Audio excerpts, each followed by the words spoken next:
السلام علیکم ورحمۃ اللہ وبرکاتہ۔ میرا نام محمد ہے اور آپ دیکھ رہے ہیں میرے یوٹیوب چینل محمد ویڈیوز۔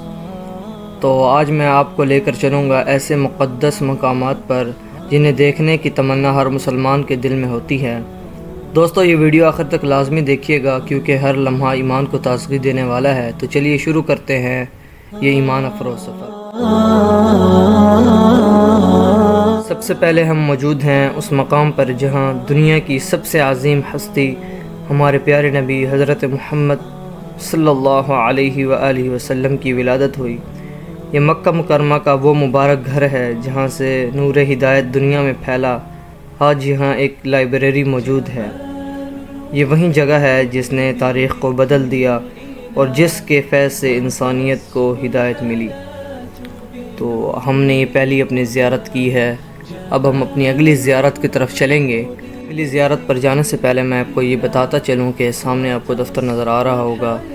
جو ساتھی اپنی گمشدہ چیز کو تلاش کرنا چاہتا ہے وہ اس لائبریری کے ساتھ ہی لوسٹ اینڈ فاؤنڈ کا دفتر ہے۔ یہاں آ کر اپنی گمشدہ چیزوں کا پتہ کر سکتا ہے اور امید کافی ہے کہ یہاں سے مل جائیں گی اگر وہ یہاں تک پہنچی ہیں تو۔ اب ہم اپنی اگلی زیارت کی طرف پہنچ چکے ہیں۔ یہ زیارت بالکل حضور اقدس صلی اللہ علیہ وسلم کی جائے ولادت کے بالکل سامنے ہو جاتی ہے۔ آپ وہاں پر کھڑ کے مسجد الحرام کی طرف دیکھیں گے تو یہ آپ کو درخت نظر آئیں گے جو ابھی آپ کو نظر آئے تھے۔ تو ابھی میں آپ کو جا کے دکھاتا ہوں تو درخت آپ کو نظر بھی آئیں گے، اور وہ درخت آپ کو پیچھے آپ کو میرے لوسٹ اینڈ فاؤنڈ دفتر بھی نظر آ رہا ہوگا جو ان کا ہے۔ اب ہم اس زیارت کی طرف پہنچ چکے ہیں۔ تو یہ زیارت کون سی ہے؟ یہ زیارت ہے حضرت خدیجۃ الکبریٰ رضی اللہ تعالی عنہا کے گھر کا احاطہ ہے۔ یہ پہلے یہاں پر جالیاں وغیرہ لگی ہوئی تھیں، اب جالیوں کو ختم کر دیا گیا ہے کیونکہ یہاں پر اب تعمیرات شروع ہیں مسجد الحرام کی۔ تو یہ وہ مقام ہے جہاں ام المومنین حضرت خدیجۃ الکبریٰ رضی اللہ تعالی عنہا کا گھر تھا۔ یہی وہ گھر ہے جہاں نبی کریم صلی اللہ علیہ وسلم نے اپنی زندگی کے قیمتی لمحات گزارے۔ یہ جگہ قربانی، صبر اور ایمان کی عظمت کی مثال ہے۔ تو آپ مجھے کمنٹس میں ضرور بتائیں کہ آپ نے پہلے دیکھی تھی زیارت یا نہیں دیکھی تھی۔ یہاں آ کر دل چاہتا ہے کہ کچھ لمحے یہیں رک کر سوچا جائے کہ ہم اپنی زندگیوں میں کتنا صبر اور قربانی لا سکتے ہیں۔ آپ کے خیال میں آج کے مسلمان کو سب سے زیادہ کس صفت کی ضرورت ہے؟ اپنی رائے کمنٹس میں ضرور لکھیں۔ تو میں نئے آنے والے ویورز کو بتاتا چلوں کہ یہ مکہ زیارات سیریز کا پارٹ 2 ہے، اور پارٹ 1 میرے چینل پر پڑا ہے، اور اس ویڈیو کے آخر میں بھی آپ کو پارٹ 1 مل جائے گا، وہ بھی آپ ضرور دیکھیں تاکہ آپ کو وہ زیارات بھی پتہ چل سکے جو میں نے اس ویڈیو میں دکھائی ہیں۔ اور یاد رکھیں یہ وہ زیارات ہیں جو آپ پیدل کر سکتے ہیں، یعنی آپ کو کسی ٹیکسی وغیرہ کی ضرورت نہیں ہے، آپ بس پیدل چلیں اور وہ زیارات کریں اور انشاءاللہ آپ کو بہت مزہ آئے گا۔ وہ ویڈیو دیکھیں، بہت معلوماتی ویڈیو ہے۔ اچھا، اب ہم چلتے ہیں آگے۔ ظہر کی نماز کا ٹائم ہو رہا ہے، اب ظہر کی نماز پڑھیں گے، اس کے بعد پھر انشاءاللہ آپ کو اگلی زیارت کی طرف لے چلیں گے۔ ابھی ہم چلتے ہیں ظہر کی نماز کے لیے۔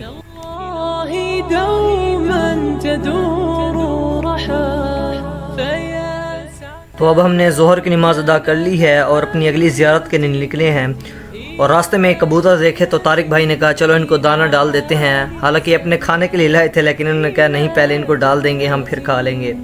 تو یہ منظر دل کو خوشی اور سکون دیتا ہے کیونکہ یہ کبوتر حرمین شریفین کی خاص پہچان ہے۔ اب جب بھی آئیں گے ان کبوتروں کو کثیر تعداد میں یہاں پائیں گے۔ ان کا اڑنا اور حرم کے گرد گھومنا ایک الگ ہی روحانی کیفیت پیدا کر دیتا ہے۔ تو یہاں ہم دانہ ڈال رہے تھے کبوتروں کو اور بڑا مزہ آ رہا تھا، دل کر رہا تھا بھئی دانہ ہو اور ہم ڈالتے ہی رہیں کیونکہ وہ الگ ہی کیفیت پیدا ہو رہی تھی۔ تو لیکن ہم زیادہ ٹائم یہاں نہیں گزاریں گے، ہم نے آگے زیارات بھی کرنی ہے کیونکہ وقت کم ہوتا ہے۔ تو چلیے چلتے ہیں اپنی اگلی زیارت کی طرف۔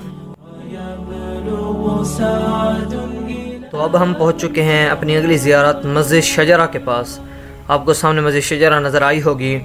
تو یہ وہ جگہ ہے جہاں ایک معجزہ ظاہر ہوا تھا۔ روایت میں آتا ہے کہ کسی شخص نے حضور صلی اللہ علیہ وسلم سے ان کی نبوت کی نشانی مانگی کہ آپ نبی ہیں، اس کو کوئی نشانی دے کر ظاہر کریں۔ تو آپ صلی اللہ علیہ وسلم نے ایک درخت کی طرف اشارہ کیا جو اسی جگہ پر موجود تھا۔ روایت میں آتا ہے کہ وہ اپنی جڑیں اکھاڑ کر آپ صلی اللہ علیہ وسلم کے پاس آیا، اس نے آپ صلی اللہ علیہ وسلم کو سلام عرض کیا اور واپس اپنی جگہ پر جا کر ٹھہر گیا۔ تو یہ واقعہ نبی کریم صلی اللہ علیہ وسلم کی سچائی کی ایک عظیم نشانی ہے، اسی نسبت سے اس مسجد کو مسجد شجرہ کہا جاتا ہے۔ تو آپ دیکھیں اللہ تعالیٰ نے کیسی کیسی نشانیاں ظاہر فرمائی آپ صلی اللہ علیہ وسلم کی نبوت کو ظاہر کرنے کے لیے۔ تو اب ہم اندر چلتے ہیں، مسجد شجرہ کے پاس جا کر دیکھتے ہیں اندر جانے کا راستہ کون سا ہے، یا تو روڈ کی طرف ہوگا یا تو اس طرف ہوگا، دیکھتے ہیں کون سا راستہ ہمیں دکھتا ہے۔ اور میں آپ کو دکھاتا چلوں کہ ہم صفا مروہ سے نکلے تھے اور وہاں سے سیدھا ہم یہ روڈ کی طرف آئے ہیں، اور یہ کبری کراس کر کے بائیں طرف مسجد شجرہ ہے۔ آپ جب مسجد الحرام سے آئیں گے تو بائیں طرف مسجد شجرہ ہوگی، اور دائیں طرف مسجد فتح جسے مسجد بیہا بھی کہا جاتا ہے۔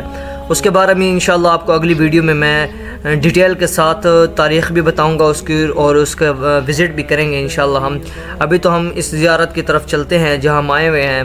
تو یہ مسجد شجرہ کا بیک سائڈ گیٹ ہے، بیسیکلی ہم بیک سائڈ پہ کھڑے ہیں، اور فرنٹ سائڈ اس کا روڈ کی طرف ہے۔ یہ وضو خانہ بنایا ہوا ہے یہاں پر، جس کا وضو نہ ہو وہ یہاں پر آ کر وضو کر سکتا ہے۔ کافی ساری جگہ ہوتے ہیں جہاں وضو خانہ بھی ہوتا ہے، اور کافی ساری ایسی زیارات ہوتی ہیں جو میرے سننے میں آئی ہیں کہ وہاں وضو خانہ نہیں ہوتا، جہاں آپ کو خود وضو کر کے جانا پڑتا ہے۔ اس لیے بہتر ہے کہ آپ اپنے ہوٹل سے، جہاں سے آپ آ رہے ہیں ہوٹل سے، تو بہتر ہے کہ آپ ہوٹل سے ہی کر کے نکلے وضو۔ اور اگر مسجد الحرام میں کہیں آپ باہر آتے جاتے آپ کا وضو ٹوٹ جاتا ہے تو آپ وہاں سے وضو کر کے پھر زیارات کی طرف نکلا کریں، تاکہ آپ یہاں مسجدوں میں آئیں اور نفل بھی ادا کریں اور ان کی زیارت بھی کریں، کیونکہ یہ اسلام اور تاریخ کی ایک ایسی مثال یہاں پر ہوتی ہے کہ جسے دیکھ کے ایمان تازہ ہو جاتا ہے۔ تو اب ہم یہ فرنٹ سائڈ پر آ چکے ہیں، مسجد شجرہ کا فرنٹ سائڈ ہے، اور یہ لوگ ماشاءاللہ اللہ تعالیٰ کی رضا کے لیے حاجیوں اور زائرین کو یہ چیزیں بانٹ رہے ہیں، جو بھی آتا ہے وہ سب کو دیتے ہیں، اور ایک دفعہ نہیں، آپ چاہے 2 دفعہ بار بار آ کے مانگو گے، یعنی آپ گئے ہیں نفل پڑھیں باہر آئیں، آپ دوبارہ مانگیں گے آپ کو دوبارہ دے دیں گے، لیکن بہتر ہے کہ آپ ایک دفعہ لے کر خاموش ہو جائیں۔ تو یہ میرے خیال سے بسکٹ ٹائپ ہے جو کیک کی طرح ہوتا ہے، نرم سا، اس کو پتہ نہیں کیا کہتے ہیں، یہ تو اب مجھے نہیں پتہ عربی میں کیا کہتے ہیں، ہم تو اس کو بسکٹ ہی کہتے ہیں۔ اب ہم آگے چلتے ہیں مسجد شجرہ کے اندر۔ اب ہم مسجد شجرہ کے اندر جائیں گے اور انشاءاللہ آپ کو اندر سے بھی پوری مسجد دکھائیں گے، اور اس کے بعد انشاءاللہ ویڈیو کو ختم کر دیں گے، کیونکہ زیادہ لمبی نہیں ہونی چاہیے ویڈیو، کیونکہ آپ بھائی مجھے پتہ ہے بور ہو جاتے ہو، اور کوئی ویڈیو دیکھو نہ دیکھو ایسی ویڈیوز پر بور ضرور ہو جاتے ہوگے۔ اب ہم یہاں اپنے جوتے یہیں پہ اتار دیتے ہیں۔ پہلے تو میں نے سوچا بیگ کے اندر رکھ لیں گے، لیکن نہیں، اب یہیں پہ رکھ دیتے ہیں، کیونکہ زیادہ وقت تو ہم نے لگانا نہیں، نوافل پڑھیں گے، وقت کی کمی ہے، اس کے بعد پھر ہم نے نماز بھی ادا کرنی ہے، عصر کی نماز کا ٹائم ہونے والا ہے۔ تو اب ہم مسجد کے اندر داخل ہو چکے ہیں۔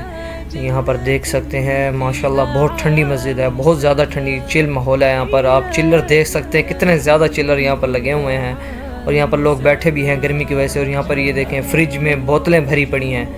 یہ اکثر مساجد میں ہوتا ہے کہ نماز کے آخر میں جب نماز کے بعد لوگ نکل رہے ہوتے ہیں حاجی یا زائرین، تو ان کو یہ بوتلیں دے دیتے ہیں۔ تو کچھ جگہ پر ایسے ہوتا ہے کہ آپ خود جائیں، کھولیں، بوتل اٹھائیں اور پی لیں بے شک۔ تو آپ یہاں پر قرآن مجید دیکھ سکتے ہیں کتنی کثیر تعداد میں پڑھے ہیں۔ یہاں پر پاکستانی جو ہم پڑھتے ہیں قرآن مجید وہ بہت کم ملتے ہیں۔ عربی زبان کے جو ہوتے ہیں نا، جو عرب والے پڑھتے ہیں، ویسے تو قرآن مجید ہے عربی زبان کے اندر، لیکن جو عرب والے پڑھتے ہیں وہ زیادہ یہاں پر پڑھے ہوتے ہیں بنسبت ہمارے جو پاکستانی حضرات پڑھتے ہیں اس کی نسبت میں۔ تو یہ تھا میرا آج کا ولاگ، مکہ زیارات سیریز پارٹ 2۔ اگر آپ نے پارٹ 1 نہیں دیکھا تو لنک ڈسکرپشن میں موجود ہے، ضرور دیکھیں۔ ویڈیو پسند آئی ہو تو چینل کو سبسکرائب ضرور کریں، ویڈیو کو لائک کریں اور کمنٹس میں اپنی رائے دیں۔ مجھے اپنے دعاؤں میں یاد رکھیں۔ تب تک کے لیے السلام علیکم ورحمۃ اللہ وبرکاتہ۔